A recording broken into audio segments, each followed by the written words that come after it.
Hi, magandang gabi po sa ating lahat. Dahil nagki-crave nga ako sa pipino, try natin tong ganitong gawa sa pipino. Ayan, pagdating ko nga dito sa bahay, binaltan ko na agad tong mga nabili kong pipino kasi nga talagang kahapon pa ako nagki-crave ng pipino eh.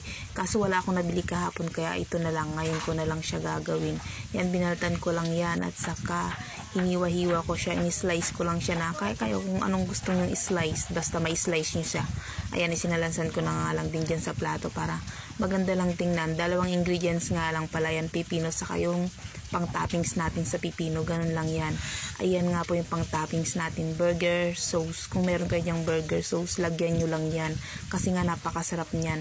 Ang sarap kasi nito, minsan natikman ko yan, kaya yan, inulit ko na ngayon kasi nga nag-crave nga ako sa pipino. Ayan, ang sarap niyan. Yan, tapos na. Ito lang po. Bye. Thank you for watching. See you in my next mini vlog.